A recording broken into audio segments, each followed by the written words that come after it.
오전 7시 인천 외곽에서 하루 종일 이어지는 촬영 일정 중 박서진의 매니저는 갑작스러운 결정을 전달받았습니다.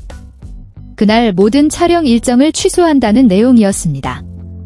사전 통보도 없이 전날 밤 제작진에게도 알려지지 않은 채 박서진은 낮고 단호한 목소리로 단 한마디를 전했습니다. 오늘은 촬영하지 않습니다. 시간 약속에 철저하고 스스로 일정을 바꾸는 법이 없는 박서진에게 이런 결정은 매우 이례적이었습니다. 제작진조차 놀라며 말했습니다. 심각한 이유가 아니면 서진 씨는 절대 이러지 않아요. 그리고 그 이유는 단 8글자로 된 한 통의 메시지에서 시작되었습니다. 엄마가 울었어, 꿈속에서. 보낸 사람은 여동생이자 살림남 시즌2 동안 함께했던 파트너, 효정이었습니다. 새벽 6시, 서진이 의상을 갈아입으려던 찰나에 그 메시지가 도착했습니다. 어떤 전조도 없었고 하소연도 없었습니다. 그저 짧은 한 줄의 문자. 하지만 그 한 줄이 그의 모든 계획을 무너뜨리기에 충분했습니다. 형제관계를 잘 아는 사람이라면 모두 압니다. 그들 사이에는 많은 말이 필요하지 않습니다. 애정은 포옹이나 달콤한 말이 아니라 식탁 위의 시선, 촬영장에서의 짧은 침묵 속에 존재합니다.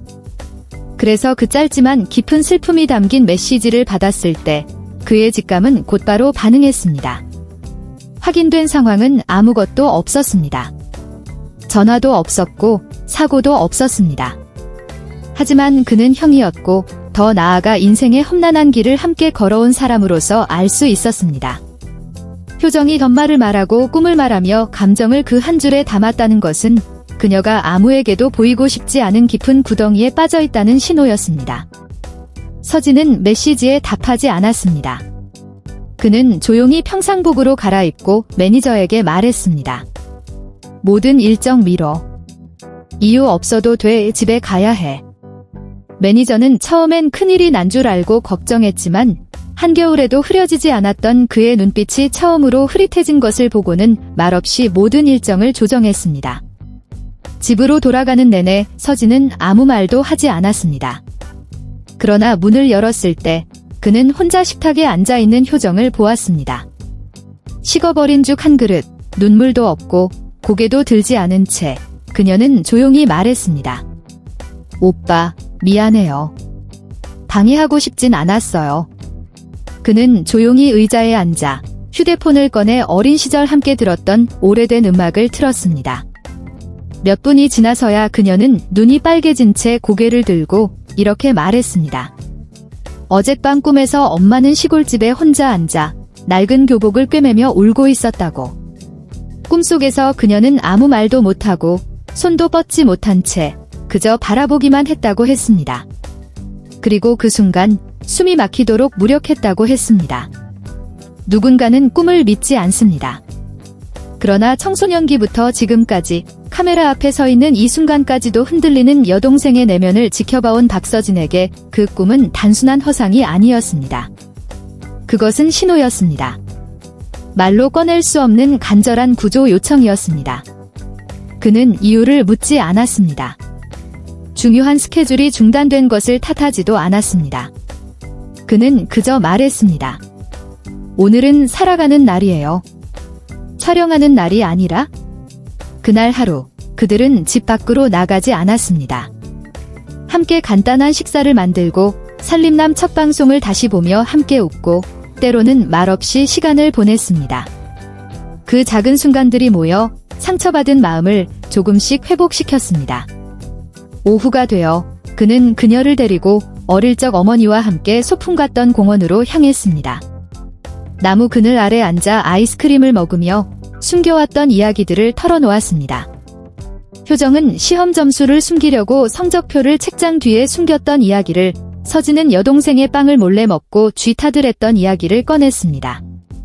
그 순간 그들은 더 이상 유명인이 아니었습니다. 수백만이 지켜보는 방송의 주인공이 아닌 서로의 외로움을 안아준 평범한 오빠와 여동생이었습니다. 해가 저물 무렵 프로그램 감독에게서 문자가 도착했습니다. 일정은 조정하겠습니다. 모든 일이 잘 풀리길 바랍니다. 감독은 이유를 묻지 않았습니다. 그는 알았기 때문입니다. 박서진이라는 사람이 이유 없는 결석을 하지 않는다는 것을. 그날 카메라에 담긴 장면은 없었습니다. 그러나 이 이야기를 들은 모든 이들은 말합니다. 살림남 사상 가장 감동적인 에피소드였다. 카메라는 없었지만 진심이 있었기 때문입니다. 며칠 후 온라인 팬미팅에서 한 팬이 물었습니다. 당신은 왜 하루를 통째로 포기했나요? 그 하루가 당신을 지금의 위치로 만든 것이잖아요? 박서진은 단 한 문장으로 답했습니다. 단 하나의 메시지. 그리고 평생 지켜주기로 한 마음 때문입니다. 팬들은 이 이야기를 샵사인 한 줄의 문자 하루 그리고 평생이라는 해시태그와 함께 퍼뜨렸습니다. 많은 학교의 심리 수업에서 이 이야기가 소개되었고 주요 언론의 가족 섹션에서도 화제가 되었습니다. 진짜 남자가 되는 것은 무대에 서는 횟수가 아니라 가장 밝은 조명을 뒤로하고 사랑하는 사람에게 돌아갈 용기를 낸 순간입니다. 때론 단 몇 글자의 메시지가 삶을 붙잡는 손이 되어줍니다. 예술의 세계에서 시간이 돈이고 출연이 가치라 불리는 그 세계에서 한 남자는 뒤로 물러섰습니다. 단지 여동생 옆에 조용히 앉기 위해서 말입니다. 그리고 그 여동생은 비록 그날 방송되지 않았지만 수많은 이들의 마음속에서 주인공이 되었습니다. 그녀가 눈에 띄어서가 아니라 오빠가 말했듯이 널 빛나게 하기 위해선 유명해질 필요 없어. 너 자신으로 사는 것, 그게 누구보다 아름다워.